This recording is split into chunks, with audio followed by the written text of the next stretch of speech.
Aborto. A busca pelo direito de matar. Forte isso, né? Mas os irmãos vão chegar a entender que é justamente isso que significa, biblicamente falando. Esse é um assunto muito complexo, pouquíssimo pregado, mas é muito importante porque é muito atual. Por que nós chegamos nesse assunto de aborto? Porque em alguns cultos atrás nós começamos a fazer uma exposição nos 10 mandamentos. Vendo ali a importância dos 10 mandamentos, que foram confirmados por Jesus. Jesus ensinou sobre os mandamentos também. Então não é algo que somente o Antigo Testamento, né, só para as pessoas veterotestamentárias. Não, para nós que somos cristãos, né, que o Senhor Jesus Cristo fundou a sua igreja, e aí nós seguimos os ensinamentos de Cristo e dos apóstolos. É muito importante para nós entendermos a importância dos 10 mandamentos, porque eles são mencionados no livro de Êxodo, como nós estamos estudando, repetidos em Deuteronômio e confirmados por todo o Novo Testamento. Então os 10 mandamentos, eles têm validade sim, embora existem algumas adaptações importantes que nós precisamos entender também, como por exemplo o dia de sábado, né, que nós já vimos sobre isso. Mas em nosso último estudo sobre os 10 mandamentos, nós vimos sobre o 6º, que é não matarás. E aí, buscando os originais, os sentidos ali dos originais bíblicos, nós entendemos que a palavra matar ali, de não matarás, na verdade, uma tradução mais próxima, mais correta, deveria ser não assassinarás. Porque existem situações onde, por exemplo, um policial, é necessário que ele mate o bandido antes que aconteça algo pior. Nós sabemos disso. Infelizmente, no nosso mundo, pessoas se envolvem em tiroteios e aí chegam policiais e eles têm que intervir de alguma forma para que pessoas civis não sejam danificadas ou percam suas vidas por isso. E, infelizmente, existem momentos em que é necessário que o policial mate pessoas, né? Infelizmente. Mas quando nós vemos sobre não assassinarás, assassinato significa matar alguém com uma real intenção, né, de matar mesmo. É algo premeditado. Isso é assassinato. E é claro que quando nós falamos sobre esse mandamento de não matarás ou não assassinarás, nós chegamos em alguns assuntos polêmicos, e um deles é justamente o aborto. Aborto, pena de morte. E aí, como é que fica isso? Então, sobre a pena de morte, nós vamos estar vendo isso em breve também, mas hoje à noite eu gostaria que nós pensássemos a respeito do aborto. O que Deus pensa do aborto? O que Deus diz sobre o aborto? Qual é o pensamento de Deus? O que Deus deixou prescrito na sua palavra? Quando nós falamos sobre o aborto, nós temos que entender também, eu quero que fique claro isso, tá? Nós estamos falando não do aborto espontâneo, tá bom? Mas nós estamos falando do aborto proposital, tá? Onde a mãe realmente quer tirar a vida daquele bebê que está sendo gerado. Tá ok? Então nós não estamos falando do aborto espontâneo ou aborto natural, nós estamos falando sobre o aborto provocado, onde alguém provoca a interrupção da gestação conscientemente, com ou não o amparo da legislação brasileira. Ou seja, é aquele famoso aborto legal. De acordo com a palavra de Deus, será que existe um aborto legal? Então o aborto ele tem sido alvo de discussão mundial por muitos e muitos anos. Muitos estudos foram feitos, né, muitas enquetes, e pela extensão do assunto, irmãos, eu até te aconselho a estudar isso de uma forma melhor, porque nós temos uma bagagem de tanta informação sobre o aborto, informações que a medicina fornece, informações que a sociedade fornece, informações que a palavra de Deus nos fornece. Então é muita coisa, nós não conseguimos estender o assunto, e senão nós teríamos que fazer algumas mensagens sobre isso, e esse não é o objetivo. Nós queremos ir para frente nos assuntos, tá bom? Então a nossa intenção aqui não é fazer um estudo exaustivo, mas dar uma base bíblica para que todos nós possamos ter uma opinião, ou melhor, uma posição bíblica sobre isso. Tá bom? Então esse é o objetivo aqui hoje à noite, tá? Antes de nós vermos o que Deus pensa, o que a palavra de Deus diz sobre o aborto, nós vamos primeiro, e nós não queremos estender nisso, então de uma forma breve, nós vamos primeiro ver o que a nossa sociedade tem pensado sobre isso. O que a nossa sociedade tem pensado a respeito do aborto? Como está o andamento desse assunto? E quando nós entendemos o que a nossa sociedade tem pensado, como está o andamento sobre isso, nós conseguimos entender melhor a importância desse assunto e a importância da igreja se posicionar sobre isso. Porque, irmãos, o negócio vai de mal a pior e os irmãos vão ver sobre isso. De novo eu menciono, nós não temos tempo de ver sobre os países do mundo, legislação de vários países para saber o que eles têm adotado sobre isso. Nós não temos tempo para isso, é muito extenso. Mas eu gostaria de ver com os irmãos, pelo menos aqui, para nós termos uma base, a respeito os nossos vizinhos da América do Sul. Sabe os nossos vizinhos aqui, próximos do Brasil? O que esses países têm pensado sobre o aborto? E aí você vai tirar a sua própria conclusão sobre a importância disso. Então o aborto, ele é legalizado em 4 países na América do Sul. O que nós vamos ver aqui, irmãos, são países onde o aborto é legalizado, que é aquela área azul clara. Os países onde o aborto não é legalizado, mas também ele não é criminalizado. Ou seja, onde o aborto é legalizado, significa que existem leis que amparam o aborto, tá bom? Leis que determinam tudo a respeito do aborto, então é onde ele é permitido. Agora, as áreas azul, que estão em azul escuro, é descriminalizado, ou seja, se a mulher opta por fazer o aborto, não se torna um crime para ela. Não é um crime, tá? Mas nós vamos ver também as áreas laranja, onde é proibido o aborto, com exceções. Com exceções. Ou seja, o aborto ainda não é totalmente legalizado. Existem exceções em que se permite fazer o aborto, tá? E a gente vai ver que especificamente vocês vão ver que é um país só, onde o aborto é proibido sem exceções. Sem exceções. Então, onde o aborto ele é legalizado, e é isso que vai assustar um pouco. Porque eu não sei se você está por dentro desses dados, irmãos, mas isso aqui é recente, tá bom? Isso é recente. Por exemplo, na Guiana, o aborto ele é legalizado, desde que seja feito até 8 semanas de vida. Né? Ou seja, 2 meses de gestação. Então, se o bebê ele tem até 2 meses, então ele é legalizado. A mulher pode fazer o aborto. Depois nós temos a Guiana Francesa, até 12 semanas, ou seja, 3 meses. Então, 3 meses de gestação pode fazer o aborto lá. Tá? Aí depois nós temos a Argentina, onde também foi legalizado, inclusive foi legalizado no finalzinho do ano 2020. Então está bem recente, né? Os irmãos devem ter visto essa matéria aí, né, nos jornais. Até 14 semanas, ou seja, 3 meses e meio, sem especificar o motivo, você vai pesquisar e vai ver isso. Então, sem se especificar o motivo, isso é feito desde dezembro de 2020, que foi autorizado ali o aborto. Tá?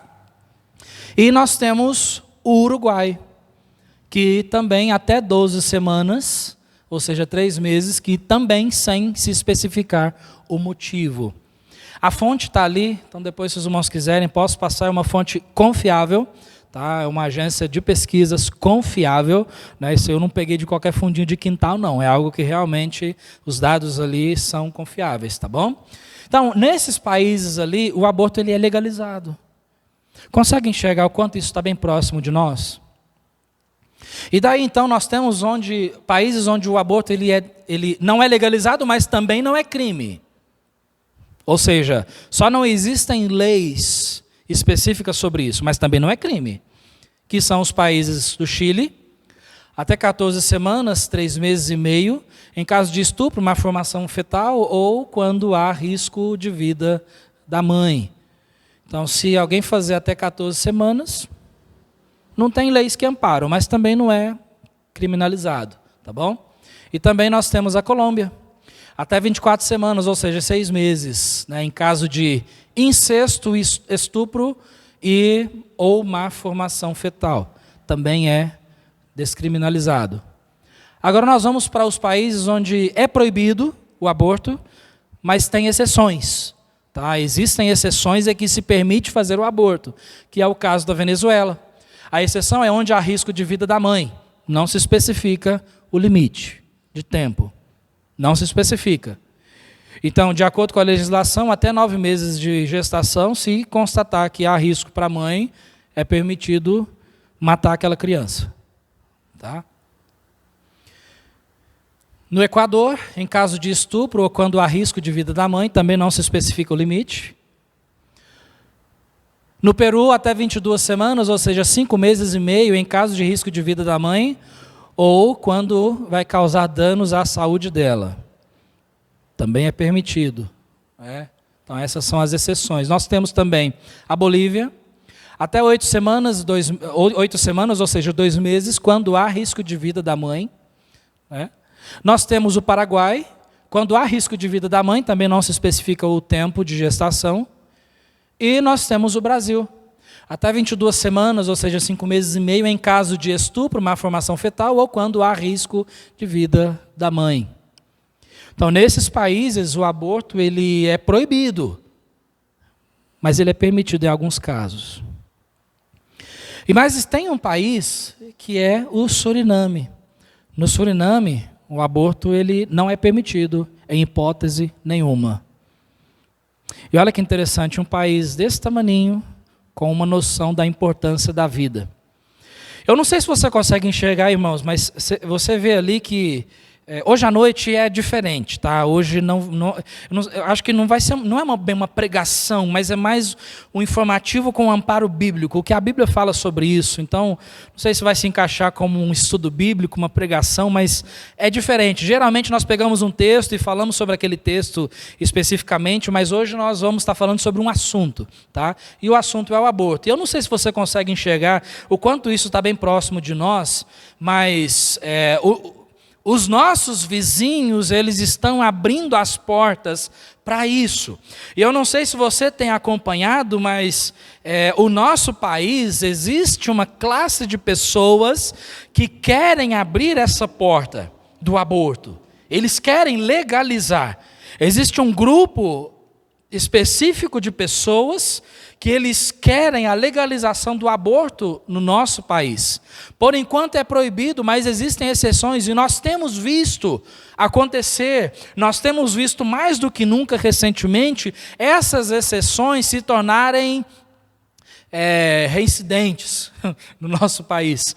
Eu não sei se você tem acompanhado, mas parece que essas exceções estão cada vez mais abertas. Então, nós precisamos nos posicionar sobre isso, irmãos. E a questão é, o que nós temos que definir na palavra de Deus sobre isso é quando a vida começa. Quando começa a vida? Em que momento? Porque isso se tornou tão relativizado que parece que para algumas pessoas a vida do bebê no ventre da mãe começa a partir de 2 meses. Para outros, a partir de 3 meses, a partir de 5 meses e meio, a partir de 6 meses. Vocês viram isso? Então, a partir de 2 meses para um país é permitido o aborto. Automaticamente, o que se pensa? Não, então significa que antes dos 2 meses aquilo não era uma vida. Então pode, porque depois dos 2 meses se torna uma vida. Consegue ver o tanto que isso está sendo relativizado? Irmãos, é interessante. Pessoas fazem de tudo para relativizar a Bíblia. Não, isso aí é relativo, a gente tem que pensar e tem que ver, porque cada caso é um caso. Irmãos, é justamente cada caso é um caso que tem feito com que portas sejam abertas para que certas coisas que não deveriam ser aceitas de acordo com a palavra de Deus têm sido cada vez mais aceitas no nosso meio. Porque, não, isso é relativo, nós temos que pensar sobre isso. Em momento nenhum você vai encontrar nas Escrituras Deus dizendo, olha, eu dou um mandamento, mas vocês têm que pensar se devem obedecer ou não, porque depende do caso. Não depende do caso, irmãos. Quando Deus fala uma coisa, Ele fala aquilo que Ele quer dizer, então não tem que relativizar a Bíblia. Quando Deus fala a respeito do homossexualismo, então nós sabemos a verdade sobre aquilo. Não, mas cada caso é um caso. Não, cada caso não é um caso. Quando Deus fala a respeito do adultério, nós temos que acatar aquilo. Não, mas depende do caso. Não, não depende. É errado e pronto, é pecado. E nós não podemos ficar relativizando a Bíblia. Ah, mas espera aí, nós temos que ver o que realmente significa isso. Não, não, não. Por isso que nós temos que entender que nós precisamos colocar a Bíblia como o centro não só da pregação, não só da igreja, mas a Bíblia tem que ser o centro das nossas vidas, da nossa conduta, do nosso pensamento, das nossas posições. A Bíblia tem que ser o centro. Então, muitas pessoas têm adotado a questão do aborto como sendo uma guerra política. Irmãos, isso não é guerra política, é uma guerra espiritual. Nós não somos daquele que espiritualizam tudo, não é? Ai, tudo é o demônio. Tudo é o demônio. Não, não, nós não somos desse tipo de pessoas, desse tipo da classe chamada evangélicos. Nós não somos assim. Mas a questão é que nós precisamos entender que muitas divergências têm acontecido, e ao invés de pessoas entenderem que, na verdade, é muito mais do que uma guerra política de posições, é uma guerra espiritual. E enquanto muitas pessoas estão brigando por conta da política, apoiando A, B ou C e tudo mais, enquanto as pessoas estão brigando com isso, tem leis que estão sendo votadas e fazendo o possível para que sejam aprovadas. E o aborto é uma delas. Então eu acho que o que nós precisamos, o que a sociedade, a comunidade cristã verdadeira precisa, é parar de brigar e voltar aos princípios da palavra de Deus. Principalmente quando se fala a respeito do aborto. Afinal, o que a Bíblia fala sobre isso? Alguns conceitos aqui. Abre lá, por favor. Vamos começar lá no início, em Êxodo capítulo 21.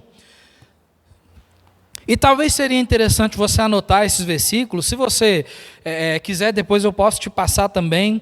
Mas para que você possa estudar todo o contexto, e você vai notar, você vai ver que nada do que for dito aqui está fora do contexto. Isso é realmente o que a Bíblia diz. Êxodo capítulo 21, nós temos estudado o capítulo 20, né, sobre os 10 mandamentos. E aí, Deus permitindo, nós vamos dar continuidade nisso. Mas no capítulo 21, ou seja, o capítulo seguinte que nós estamos estudando, olha o que Deus diz nos versículos 22 e 23, falando a respeito do aborto. Qual era o conceito de Deus aqui? Ele fala sobre diversas leis, e aí ele chega num ponto aqui importante. Presta atenção no que diz. Se alguns homens pelejarem, ou seja, estiverem travando uma luta, e um deles ferir uma mulher grávida, e for causa de que aborte, porém, não havendo outro dano, certamente será multado, conforme o que lhe impuser o marido da mulher e julgarem os juízes. Então, o que ele está dizendo aqui? Se estiver havendo uma guerra e um homem esbarrar ou machucar uma mulher grávida, e aquela mulher abortar, ou seja, se o bebê daquela mulher, e isso realmente acontece, dependendo da pancada, da lesão que for feita, aquela mulher, lhe causar um aborto, então ele diz aqui, porém não havendo outro dano. Quando nós lemos o versículo seguinte, nós entendemos que o que ele quer dizer aqui é, se aquela mulher abortar e o bebê não morrer, porque isso acontece. Não acontece? Acontece da mulher dar à luz antecipadamente, prematuramente. Então, se o bebê não morrer, mas houver o aborto, Porque o aborto, nesse caso aqui, ele não está falando que houve morte da criança. E vocês vão ver o porquê. Mas ele fala, se isso acontecer, então aquele homem causador daquilo, ele deve pagar uma multa, que foi imposta pelo marido daquela mulher e também pelos juízes. Mas aí o versículo 23 diz, mas se houver morte, então darás vida por vida. Ou seja, se houver o aborto e houver morte ali, se aquela criança morrer, então aquele homem que causou aquilo, ele deveria pagar com a própria vida. E eu acho interessante aqui porque ele coloca a vida de uma criança no mesmo patamar de importância da vida de um adulto. Vamos andar um pouquinho mais. Salmo 71. O livro dos Salmos 71. Isso aqui nós estamos vendo, irmãos, quando começa a vida humana. Salmo 71, versículo 6 diz assim. Eu fico maravilhado com as respostas que a Bíblia dá. Salmo 71, versículo 6. Olha o que Davi, aqui é um salmo de Davi, olha o que ele diz. Por ti tenho sido sustentado desde o ventre. Tu és aquele que me tiraste das entranhas da minha mãe. Isso é o quê? É um parto. E o meu louvor será para ti constantemente. Então Davi, ele não só fala aqui do parto, do momento em que Deus o tirou das entranhas da mãe, mas ele diz aqui, por ti tenho sido sustentado desde o ventre. Ou seja, enquanto Davi estava no ventre da mãe, Deus tinha importância por aquilo. Aquilo era importante para Deus. E Deus o sustentava, Deus o protegia, Deus é aquele que cuidava dele enquanto ele estava no ventre. Eu não sei se você consegue enxergar a importância disso, mas esse versículo fala muita coisa. Fala muita coisa sobre isso. Então, enquanto a criança está no ventre, Deus é aquele que guarda aquela criança. Aquela criança, ela tem uma importância, aquele bebê tem uma importância para Deus. Jeremias, o profeta Jeremias, e nós estamos vendo aqui só os principais versículos sobre isso. Irmãos, não dá para estender muito, mas eu espero que isso aguce, né, o seu entendimento e a sua sede para entender cada vez mais sobre isso. Jeremias, no capítulo 1, no versículo 5, Deus fala algo muito importante também para Jeremias. Aliás, Jeremias fala algo muito importante aqui nesse texto, né? Assim diz o Senhor, e olha só o que é dito ali. Jeremias capítulo 1, no versículo 5, olha o que é falado aqui do profeta.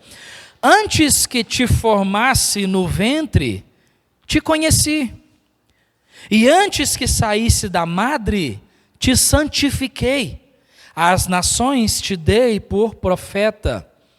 Agora, se você prestou atenção, tem uma informação importantíssima aqui, porque ele diz assim, antes que te formasse no ventre.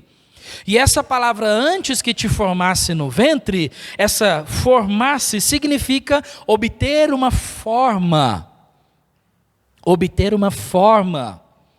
Ou seja, para quem, até mesmo para nós que somos leigos no assunto, nós entendemos um pouco sobre isso. Existe um momento em que aquele bebê, ele não tem uma forma exata de um ser humano. Mas a partir ali, meados do 2º mês, por aí, ele já começa a ter ali os dedinhos e tudo mais, então ele já começa a ter uma forma.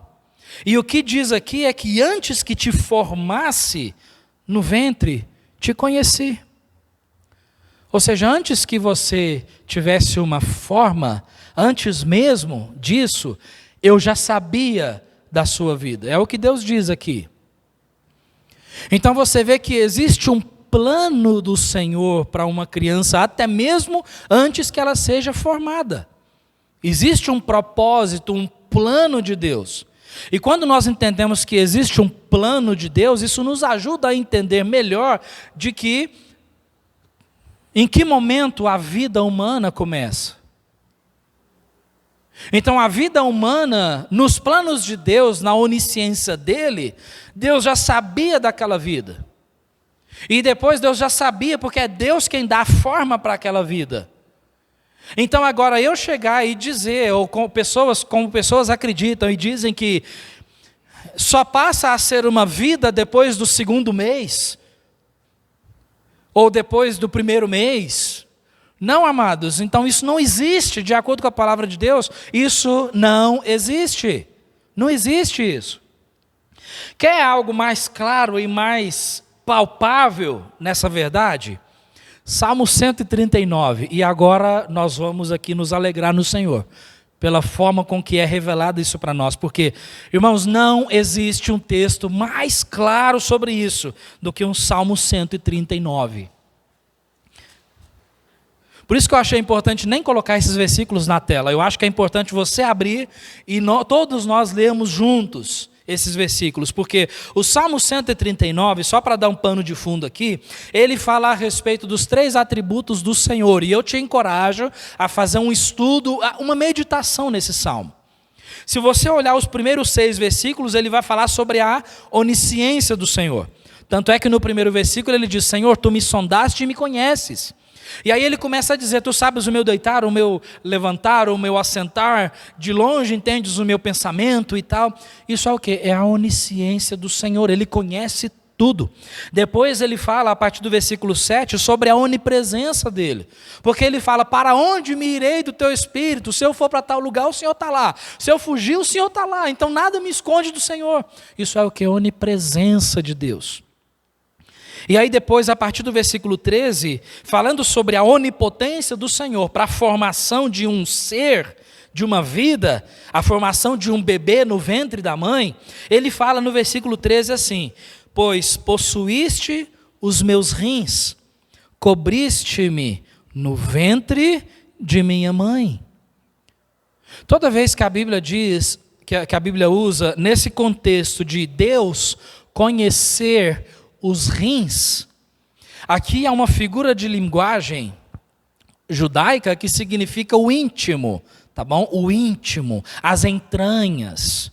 Porque nesse íntimo, a palavra íntimo é a mesma palavra utilizada para tripas. Sim, é a mesma palavra utilizada para entranhas.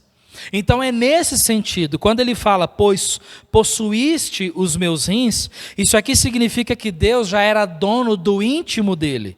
E aí ele fala, cobriste-me no ventre de minha mãe. Essa palavra cobriste-me significa aqui proteção. O Senhor me cobriu no ventre da minha mãe. Ele usa essa figura de linguagem de cobrir, Deus cobrir. Aí o versículo 14, então, ele continua tecendo esse assunto, sobre a sua formação no ventre. Eu te louvarei, porque de um modo assombroso e tão maravilhoso fui feito. Maravilhosas são as tuas obras, e a minha alma o sabe muito bem. Conseguiu ver aqui algo muito importante? Ele fala aqui que ele foi feito de um modo, ou seja, ele foi formado, ele está falando do contexto do ventre. Ele está falando da sua formação, do seu nascimento. Esse é o contexto aqui. E ele fala que ele foi formado no ventre de uma forma assombrosa, maravilhosa. Porque, irmãos, nós estamos falando aqui do milagre da vida. Deus é o autor da vida, é Ele que faz isso. Embora nós temos tantos contextos errados e ruins na sociedade, e aí nós nos perguntamos assim, puxa vida, por quê? Por que logo tal pessoa vai ter um bebê? Não podia. Por que Deus permite isso? Por quê?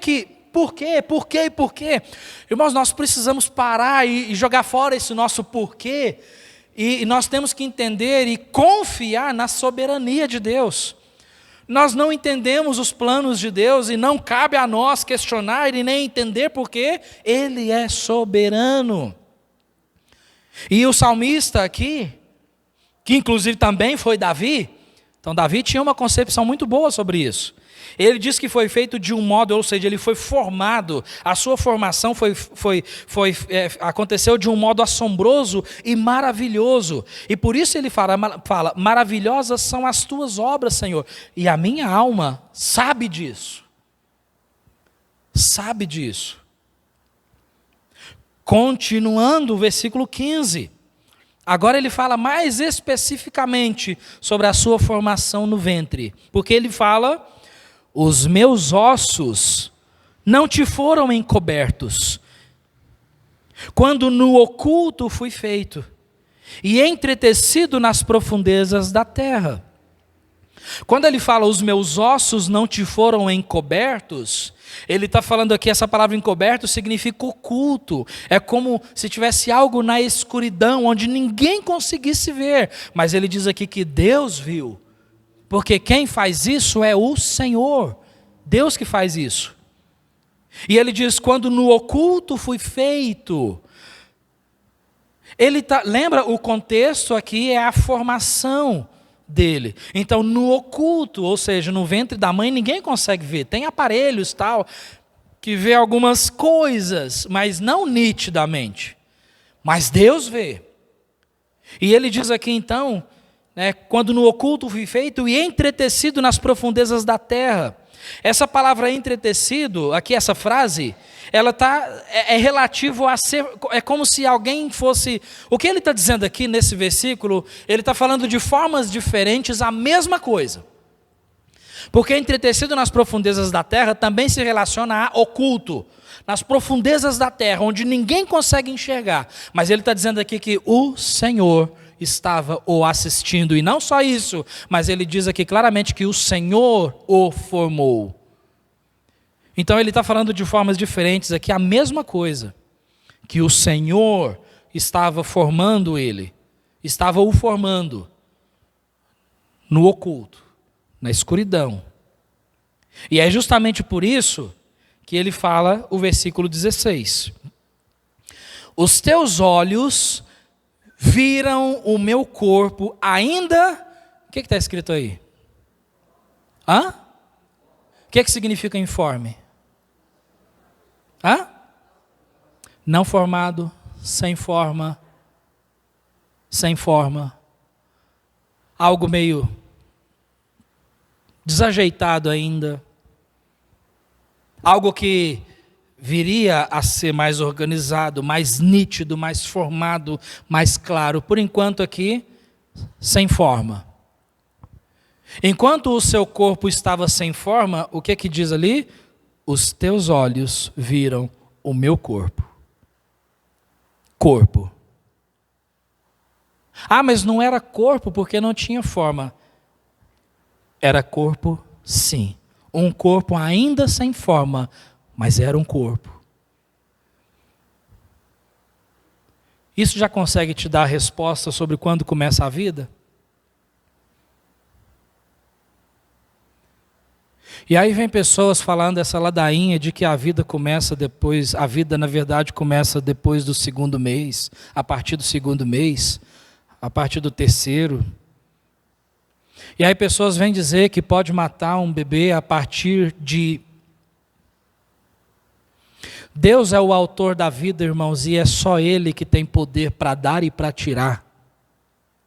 Ninguém tem poder para isso.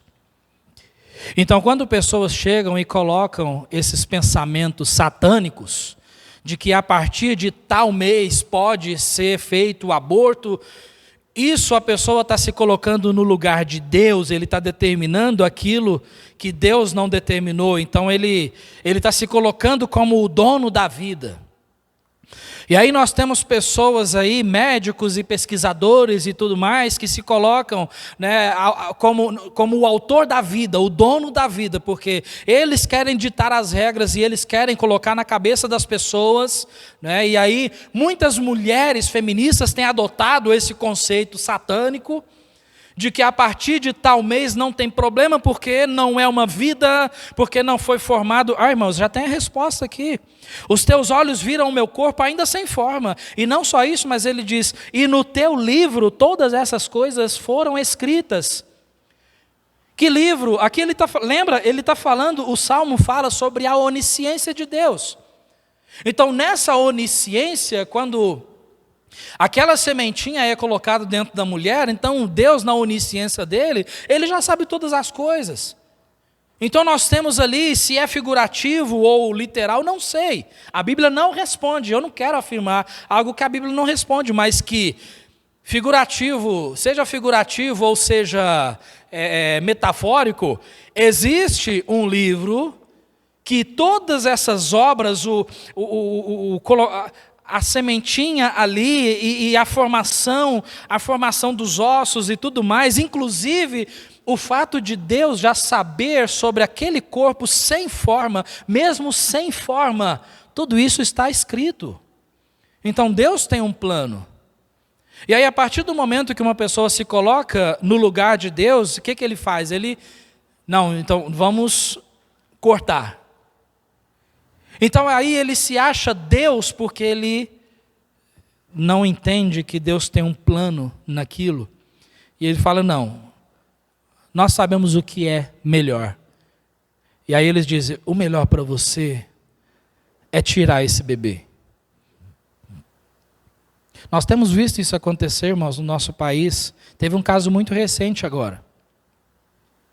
Não, mas é relativo, porque a mocinha não está preparada para isso e tal, e tudo mais. Nós vamos ver sobre isso. A gente vai ver sobre esse relativismo aí, tá bom? Mas aqui ficou muito claro, muito claro.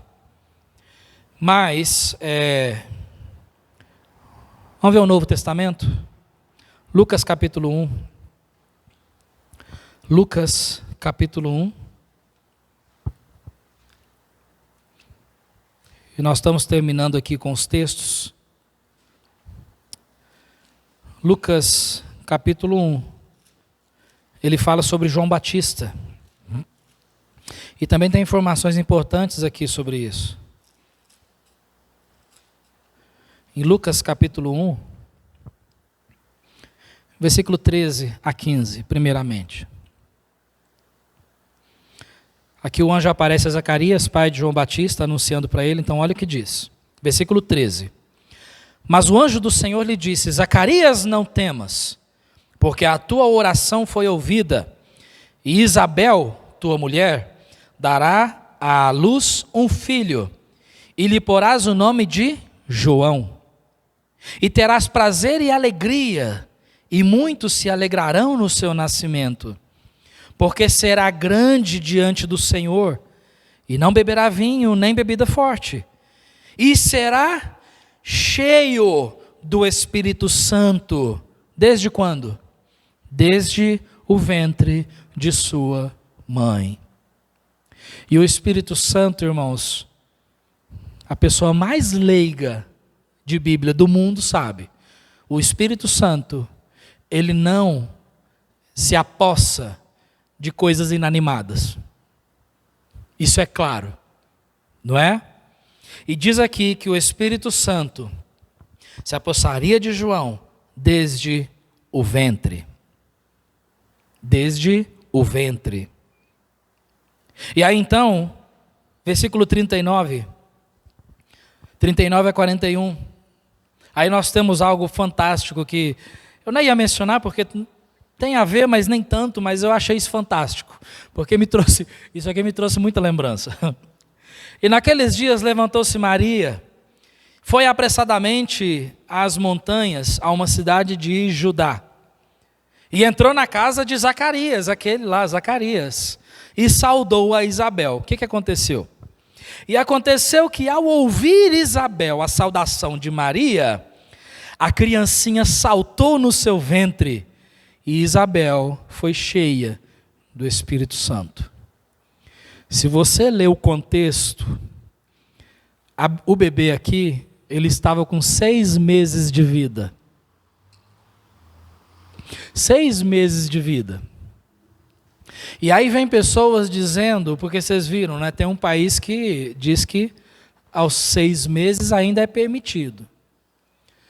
Se uma criança com 6 meses de vida, e nós sabemos, claro, que Nós sabemos, é muito antes disso, né? Que a criança começa a ter uma interação melhor, uma interação maior com o exterior, né? Pela reação da mãe, coisas que a mãe escuta, né? E coisas que a mãe sente. Nós sabemos disso. Mas aqui então nós vemos, né, uma criancinha, um bebezinho na barriga, que ele deu um pulo ali porque escutou a voz de Maria. Isso aqui, para nós que somos pais, isso aqui traz muita lembrança da gente. Traz ou não traz? Fala a verdade. Você lembra quando o bebezinho começou a ser formado aí? As mamães que estão aqui presentes sabem disso. E as futuras mamães, né, preparem-se. Deus tem um tempo, porque a Bíblia diz que é Ele que abre ou fecha a madre. Então Deus tem um tempo. Para as mamães, as futuras mamães aguardem. E as mamães aqui presentes, lembra quando o bebê estava sendo formado, aquela alegria que as irmãs sentiam? A barriga começa a crescer e o neném começa a desenvolver. E aí uma coisa que fica muito marcada é aquela primeira pesada, né? Pá, uau, começou. Isso não traz muita coisa aí para o seu coração? E como que a gente vai dizer, irmãos, como é que tem gente que tem coragem de tirar isso e afirmar que isso não é vida? Isso é um absurdo. Isso é Satanás mesmo. Isso é o diabo brincando com a vida, o diabo brincando de ser Deus. Pessoas brincando de ser Deus. Isso é um absurdo. Então eu achei interessante trazer isso para os irmãos. Irmãos, o fato é, está muito claro na Bíblia, inclusive está também mais que comprovado pela ciência, pela medicina, que a vida do ser humano começa na concepção, tá? É na concepção. Não precisa ter forma para ter vida, não. É na concepção. Escuta isso e grava isso. É na concepção. Se alguém tentar te falar alguma coisa contrária, então entenda como ideia satânica, porque é na concepção. É no momento da fecundação. Então, no momento em que o papai e a mamãe unem os seus corpos e ocorre a fecundação, naquele momento se inicia o milagre da vida. Aí começa o ciclo, que é aquela coisa maravilhosa que a gente, quem é pai e mãe aí conhece muito bem, quem é mãe muito mais, né? Aí começa esse ciclo, tá bom? Assassinato é o atentado à vida. Se a vida humana começa na fecundação, é claro que interromper esse ciclo de vida é o mesmo que assassinato. Ou alguém ainda tem dúvida disso? Nós não temos dúvida. Não tem como ter dúvida. Se alguém tiver dúvida, vai começar a relativizar as coisas. Não, é relativo. Depende. Não depende, irmãos. Não depende. Não depende de nada. É assim que Deus faz. Inclusive, até mesmo no nosso Código Civil, no artigo 2º, está escrito: a personalidade civil da pessoa, civil na sociedade, a personalidade civil da pessoa começa do nascimento com vida, porque a partir daquele momento que ele nasce, ele passa a ser um indivíduo da sociedade, ele tem uma certidão de nascimento. Mas a lei põe a salvo desde a concepção os direitos do nascituro, ou seja, até o nosso Código Civil brasileiro considera o início da vida no momento da fecundação, ou seja, da concepção. Você pode procurar, se você não tiver acesso, eu te envio com maior alegria e maior prazer. O Código Civil, ele protege a vida de uma criança no ventre, desde a concepção. Está escrito lá, pode pesquisar e você vai encontrar. Tá bom? Se tiver dificuldade, me fala e eu posso te mandar isso. O próprio Código Civil entende essas coisas, tá? Ainda que mesmo se a Bíblia não tivesse falado nada sobre isso. Inclusive, no Brasil, eu não sei se você sabe, mas como o aborto não é legalizado, e Deus nos proteja que continue assim, como o aborto não é legalizado, você pode procurar também, o Código Penal diz que a mãe, a mãe que provoca um aborto, ela pode cumprir pena de 1 a 3 anos. Está prescrito isso no Código Penal, tá bom? Qualquer coisa depois chama o Ricardo e conversa com ele. Ele vai saber sobre isso, tá certo? Está escrito isso, irmãos, de 1 a 3 anos. E aí você tem várias leis ali, né, vários códigos ali, informando sobre se a mãe teve alguém ajudando, aquele que participou também recebe pena, e o médico que fez e tudo mais. Se aquilo não foi autorizado judicialmente. Porque, infelizmente, nós sabemos que há casos em que é autorizado, né? É proibido, mas com exceções. Nós sabemos disso, tá ok? Agora, a questão é, para a gente finalizar aqui, nos casos de estupro ou anencefalia, o aborto seria aceitável? Aí fica a pergunta, você não se perguntou isso, não? E aí? O aborto seria aceitável?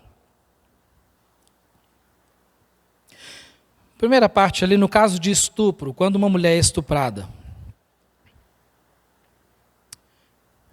Quem praticou o crime? O estuprador. Você acharia justo o bebê receber pena de morte por causa de um indivíduo? Eu vou usar a palavra satânico para não falar coisa pior. Por causa de um indivíduo satânico que faz algo errado? Você acha justo o bebê, porque nós chegamos a entender biblicamente que começa na concepção, quando ainda não há forma. Você acha justo um bebê receber pena de morte por causa de um homem que fez algo errado? Eu não estou dizendo nada, mas você já tem uma resposta para si? Ou preciso dar uma resposta mais clara? É uma vida, não é? Justifica tirar a vida de um por causa de um crápula? Ok, já sabemos a resposta sobre isso. Ou em caso de anencefalia. Anencefalia, definindo a grosso modo, né, uma criança que nasce com problema de formação cerebral, nasce sem cérebro. E essa é uma das permissões também para o aborto no Brasil, né? Nesse caso, justificaria o aborto? Pensa. Porque não tem cérebro significa que a pessoa não tem vida? O que você pensa sobre isso? Porque não tem cérebro, a pessoa tem vida? Se nós afirmarmos que uma pessoa não tem vida porque não tem cérebro, então nós vamos ter que afirmar que crianças com paralisia cerebral também devem ser mortas. Porque elas têm um cérebro, mas está paralisado, não. E aí, dependendo do seu pensamento, nós vamos entrar em conflito biblicamente, porque eu tenho uma criança com paralisia cerebral em casa. Então, nós temos que determinar, irmãos, para ter essas respostas, é quando começa a vida. Então, se tem vida, não justifica o aborto. Não justifica. Inclusive, nós sabemos muito bem, e eu sei de casos, nós temos visto casos assim, existem várias reportagens sobre isso, de que tem crianças nessa condição que sobrevivem. Sobrevivem. Tá? Por quê? Porque Deus faz esse milagre. Então, por isso, olha só, na concepção deles, na ideia dessas pessoas, né? Não, aquela criança não tem vida porque não tem um cérebro, ou não tem vida, ela não vai conseguir ter uma vida na sociedade. Tá, então, olha só, se ela não vai conseguir sobreviver, então não seria muito melhor deixar que a natureza cumpra o seu ciclo natural, conforme a vontade soberana do nosso Deus, para que aquela criança venha a óbito naturalmente, do que dar uma de se colocar no lugar de Deus e determinar que aquela criança não é capaz de sobreviver? Porque ela está viva. Então é muito melhor deixar que a natureza cumpra o seu curso. cumpra o seu curso. É sofrimento? Sim. Os pais sofrem. Mas é um momento também de aprendizado. De repente Deus quer mostrar alguma coisa. Irmãos, Deus nos mostrou para mim e para minha esposa muitas coisas e nos mostra até hoje pelo fato de nós termos uma criança especial. Alguém que o Kevin vai fazer 14 anos agora, em novembro, mas ele é uma criança durante todo o tempo nesse mundo, independente de quantos anos ele viver. E cá entre nós, de acordo com a medicina, a expectativa de vida de crianças especiais não é muito longínqua, não. Mas nós nos preocupamos com isso? Não, por quê? Porque a vida tem um curso natural. É Deus quem sustenta as coisas. E quando eu digo que a vida tem um curso natural, eu não estou mencionando aqui a mamãe natureza. Não é mamãe natureza, não é o acaso. É Deus, soberania de Deus. Então é muito melhor deixar que a vida cumpra o seu curso do que se colocar no lugar de Deus e começar a determinar. Esse vive, esse não vive. Então ele não vai viver mesmo, então seria melhor tirar a vida dele. Não, eu não sou Deus, eu não posso determinar isso. Então, amados, nada justifica um assassinato, nada justifica. E é interessante que, olha só, é o mesmo critério que nós utilizamos, até mencionei sobre isso quando nós estávamos falando sobre não matar, né? Não assassinar. É o mesmo critério que nós utilizamos para a eutanásia. O que é a eutanásia? Para quem não sabe, é quando se provoca a morte de uma pessoa doente que está em fase terminal e sem esperança de tratamento, para livrá-la de um sofrimento. Mas como que essa pessoa ela é livrada do sofrimento? Com a morte. Novamente, pessoas se colocam no lugar de Deus. Não. Então eu determino que é melhor que nós matemos aquela pessoa do que vê-la sofrer. Então, amados, de acordo com a sociedade, isto seria um ato de misericórdia. Não, porque quando, em casos assim, vamos tirar o sofrimento da pessoa, vamos matá-la. Mas de acordo com a Bíblia, isso é interrupção da vida. Em outras palavras, isso é o quê? Assassinato. É assassinato. E nós temos muitos meios hoje, a medicina está bem avançada, nem tanto quanto deveria, mas está bem avançado. Nós temos meios paliativos que aliviam o sofrimento de alguém. E eu já conheci pessoas assim, que tomavam medicamentos para aliviar o seu sofrimento, para que elas pudessem partir dessa vida com o menor sofrimento possível. Mas o ciclo natural da vida chegou até eles e o óbito veio naturalmente. Não foi preciso de alguém intervir e causar a morte. Então, amados, desculpa, mas eu vou te ser sincero. Eutanásia não tem isso na Bíblia, não. Esse conceito nós não encontramos na Bíblia, não. É o mesmo conceito do aborto. É o mesmo conceito. Então você pega a eutanásia, o aborto e o aborto de crianças com deficiência no cérebro, com má formação, está tudo no mesmo pacote. Está tudo junto. Nada justifica. Não, isso não justifica. Não tem justificativa para isso. Né?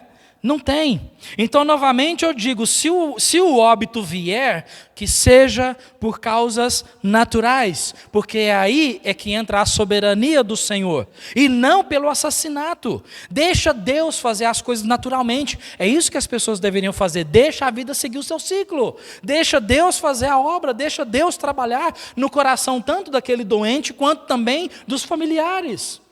Porque, de repente, é nesse momento em que os familiares veem alguém doente, sem esperança de tratamento nem nada, alguém que esteja em fase terminal, é naquele momento que Deus vai quebrantar o coração dos familiares para que eles possam enxergar o valor da vida e também a brevidade da vida.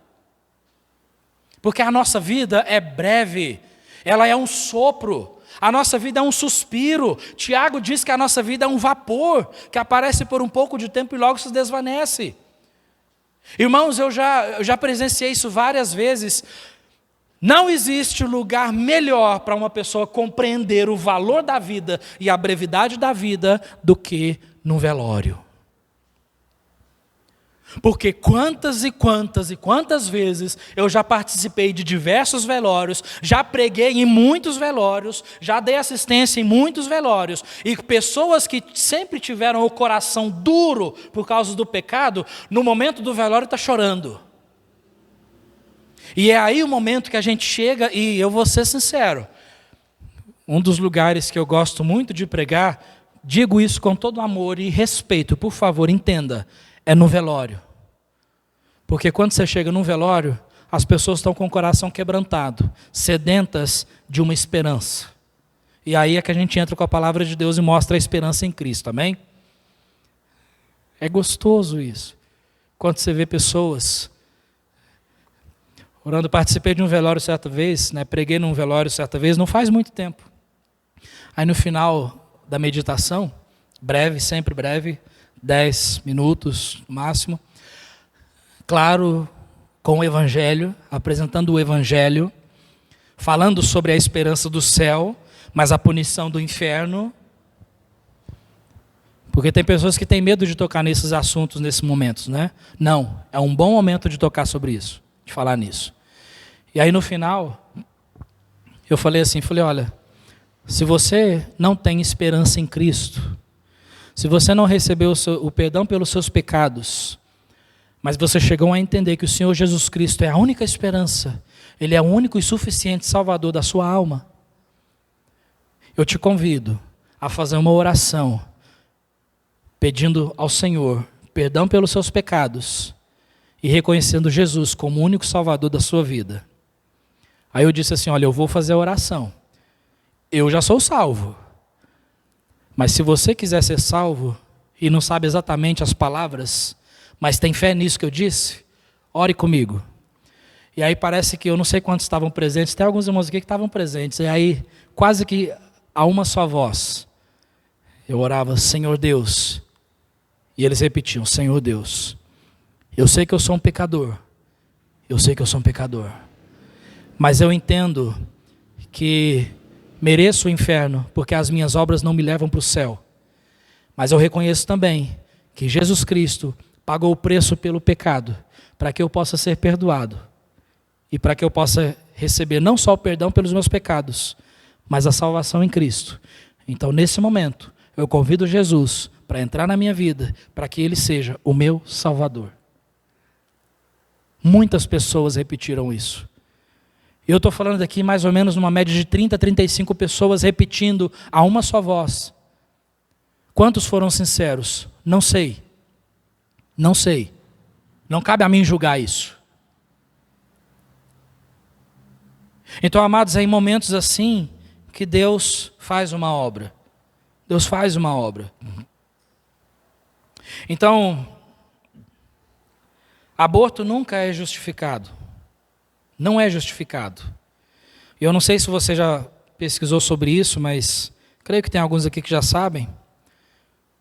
Essa semana, eu passei a semana, eu já tinha pesquisado sobre isso, mas para poder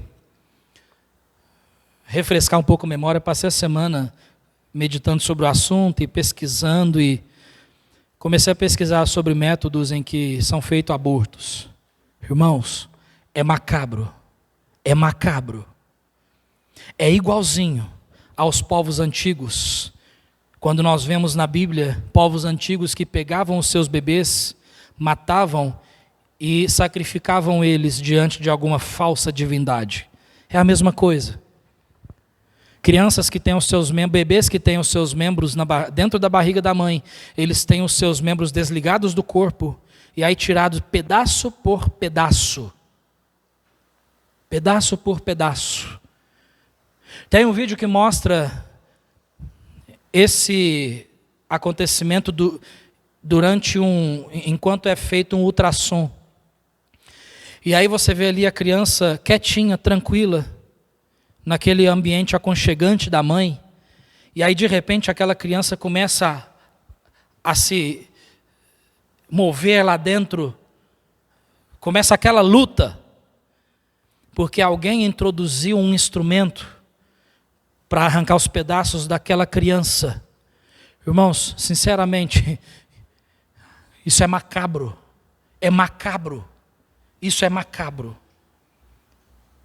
Então, apesar de o ser humano relativizar a Bíblia sempre será a verdade, desde o princípio, sempre será a verdade.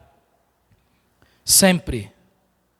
Pecado sempre será pecado, não importa a situação. E é por isso que aquela mulher, conclusão aqui, tá? É por isso que aquela mulher que aceita o aborto, que aceita fazer o aborto, aquele juiz que permite o aborto e aquele médico que faz o aborto, todos são assassinos. Todos. E o cristão não pode jamais concordar com isso. Nunca, jamais. Nós não podemos concordar com isso de forma alguma. O valor da vida é inestimável. Que é tão inestimável que até muitos incrédulos sabem que o aborto é errado. Tanto é que o Brasil, por enquanto, é um dos países mais conservadores do mundo no que diz respeito ao aborto. Porque grande parte da população brasileira sabe que é errado. Sabe disso. Então, irmãos, eu quero dizer muito claro aqui. Nós precisamos de governantes, independente de toda a classe aí que governa o nosso país, nós precisamos de governantes que apoiem a vida, não a morte, não o assassinato. E deixa eu dizer uma coisa bem escancarada aqui. Não precisamos de clínica de aborto. Não, escutou isso? Deixa eu repetir. Nós não precisamos de clínicas de aborto. Não precisamos. O aborto não deve ser considerado motivo de saúde pública. Não é, não deve, jamais. Então toma cuidado, irmãos. Entenda. Não estou me posicionando aqui, nós não tocamos em política na igreja. Nós não tocamos e nós não fazemos campanha para apoiar algum. Nós não fazemos isso na igreja. Aqui não é lugar disso. Tem igrejas que fazem. Tem igreja que faz uma campanha, olha, vamos todo mundo votar no fulano. A gente não faz isso, mas por favor entenda, não se trata de uma guerra política, se trata de uma guerra espiritual, e Satanás ali, ele está com os dentes prontinho para morder. E ele vai usar pessoas para isso, ele vai usar pessoas. Então tem pessoas afirmando descaradamente, porque antes as coisas eram feitas na surdina, debaixo dos panos. Agora não, parece que esse ano está tudo descarado. Parece que está todo mundo se mostrando. Você tem notado isso ou não? Está muito descarado, está muito aberto. As opiniões estão muito abertas. Então toma cuidado com isso, o pecado está escancarado. O mais assustador é que não é o fato de pessoas satânicas defenderem o aborto, porque isso faz parte deles. Sabe o que mais assusta? O mais assustador é o fato de que existem, e eu conheço, talvez, não sei você, mas eu conheço, pessoas que se dizem cristãs e consentem, talvez não consentem abertamente a favor do aborto, mas eles consentem com pessoas que apoiam o aborto, que defendem o aborto. Pessoas que consentem com isso. Não só aborto, mas homossexualismo, casamento gay, ideologia de gênero, liberação de drogas, cobrança de impostos para as igrejas e mais uma infinidade de coisa que vai afetar diretamente a igreja de Cristo. Não, mas nós somos igreja e nada pode afetar a igreja. Irmãos, sempre essas coisas afetam a igreja de alguma forma. E se for para afetar a nossa igreja, que seja para nos dar mais fé, mais posicionamento, mais firmeza na palavra, nos padrões de Deus, e não para perder a fé, e muito menos para apoiar esse tipo de pessoa. Então a gente tem que tomar muito cuidado com isso. Muito cuidado. A verdade é que, vamos ser sinceros, se tiver crente que apoia essas coisas, vai converter. Vai converter. Tem conversão ali não. Desculpa, mas está julgando. Não, eu não estou julgando, eu estou dizendo o que a Bíblia diz, porque a Bíblia fala que um cristão verdadeiro não apoia essas coisas, porque isso, escancaradamente, na Bíblia, não faz parte de Deus. Isso não é de Deus. Hoje se fazem campanhas em prol da Amazônia, campanha pela água, campanha pelas florestas, aquecimento global e poluição e tanta coisa. Cadê a campanha pró-vida? Cadê a campanha pela vida? E sabe quem é que vai fazer essa campanha? Somos nós. Somos nós que vamos defender isso. Porque eles são incrédulos, eles não vão defender. Não, mas eu não quero me posicionar. Querido, deixa eu te dizer, você já se posiciona, querendo ou não. Não, mas eu não quero tocar nesse assunto. Então você está a favor. Porque o próprio Senhor Jesus Cristo, Ele disse o seguinte: aquele que comigo não ajunta, o que é que Ele faz? Espalha. Ou seja, não tem como ficar em cima do muro. Não tem jeito. Aquele que não ajunta, espalha. Jesus disse isso. Então nós, querendo ou não, nós estamos alistados numa guerra. Querendo ou não, nós estamos numa batalha. Querendo ou não, nós somos soldados. Querendo ou não, nós estamos de um lado. De que lado que você está? Eu sei o meu lado. E eu vou defender ele com unha e dente. Com a palavra de Deus, eu vou defender o meu lado. De que lado você está? Se estiver em cima do muro, desce do muro. Desce do muro. Cuidado com isso. Amados, a única esperança que existe para esse tipo de pessoa, pessoas que defendem essas coisas, sabe o que é? É o Evangelho. É o Evangelho. Então, por isso, defenda a vida e pregue o Evangelho. Porque a esperança para a mudança de pensamento é o Evangelho. Porque é o Evangelho que transforma. É Cristo que transforma. Então, a única esperança é o Evangelho. O Evangelho. E para aquela pessoa, finalizando aqui, para aquela pessoa que cometeu o aborto, existe perdão? Será que existe perdão? Finalizo com isso. Existe. Existe. A palavra diz. Olha o que Deus diz em Isaías.